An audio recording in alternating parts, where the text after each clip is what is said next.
What would you do if the person you trusted most turned their back on you for a stranger?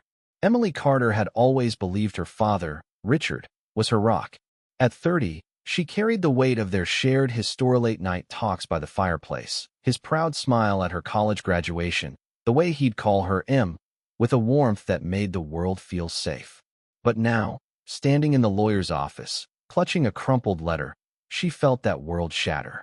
Richard Carter, a widowed architect with a modest fortune, had been Emily's anchor since her mother died when she was 10. They'd built a quiet life in their Connecticut home, filled with memories of her mother's garden and his old jazz records. Emily, a schoolteacher, never cared about his money. She cherished their bond. But 2 years ago, everything changed.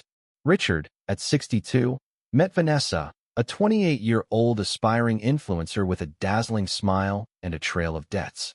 Emily tried to be happy for him, but something about Vanessa's syrupy charm felt off, like a melody played in the wrong key.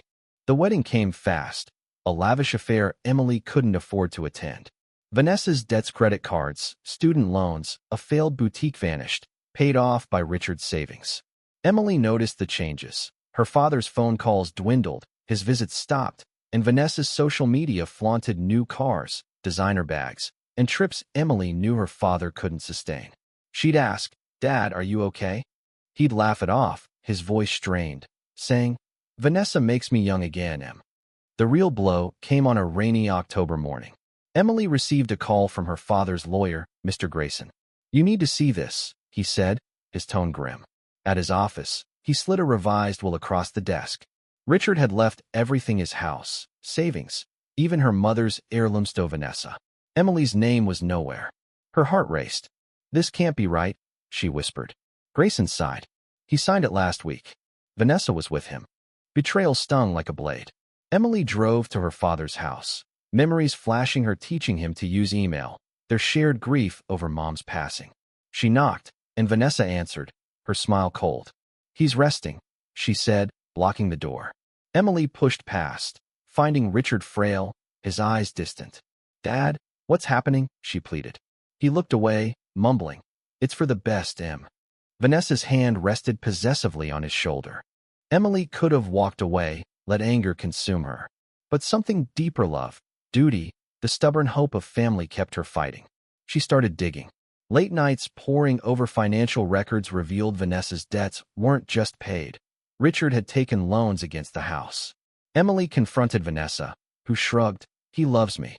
He chose me." The words burned, but Emily saw her father's frailty, his confusion. Was he manipulated?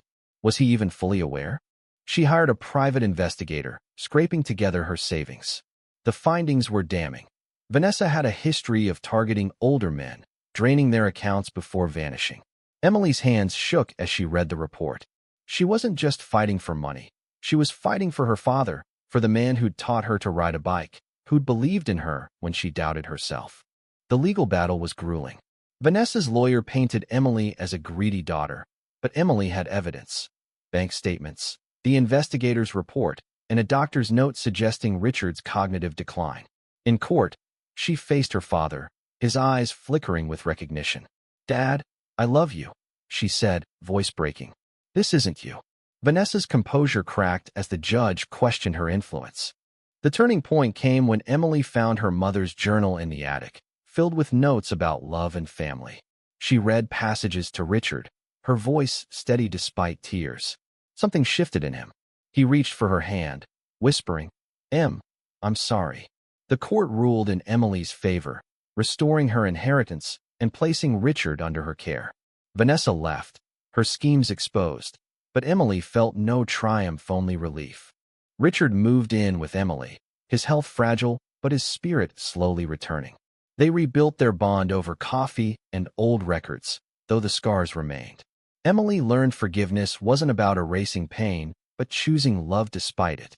She'd fought not for wealth, but for the man who'd once been her everything.